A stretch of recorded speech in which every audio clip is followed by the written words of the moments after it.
Si parla sempre di più della figura del narcisista e oggi in questo video voglio spiegarti come riconoscerlo per difenderti in soli 3 passi. Io sono Domenico Iapello e ti dico sin da subito che il primo elemento da considerare è l'insicurezza. Il narcisista ha una personalità molto insicura.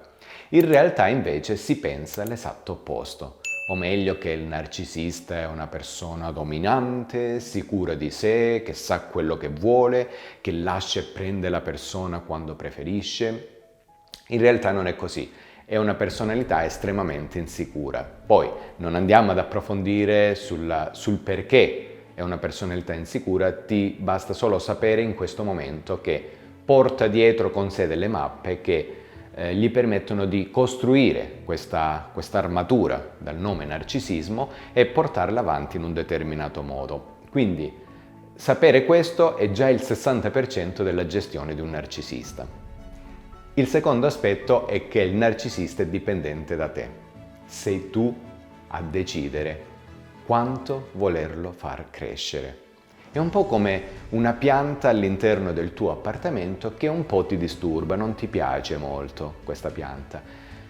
Più metti dell'acqua a questa pianta, più la pianta cresce. Quindi in realtà per ridurre questo fastidio dovresti mettere sempre meno acqua e piano piano questa pianta non disturberà più il tuo appartamento perché sostanzialmente poi morirà come pianta e magari andrà perso. Ora, un esempio un po' estremo per farti capire proprio il concetto di nutrire l'altra persona. L'altra persona, in realtà il narcisista, è dipendente da te e se tu nutri questa persona dando acqua, questa persona cresce sempre di più nella personalità narcisistica e quindi poi finirà che sarà lui a dominare te, ok?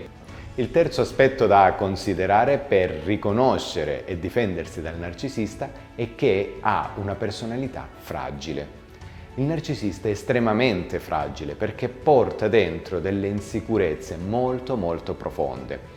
Per cercare di togliersi questa armatura di dosso, per cercare di gestire al meglio le proprie fragilità, cosa fa? Schiaccia l'altra persona dal punto di vista emotivo. È la caratteristica principale e mi potrai confermare che il narcisista a un certo punto, quando si sta confrontando con le proprie fragilità, inizia a puntare il dito verso la preda, verso l'altra persona, schiacciandola dal punto di vista emotivo.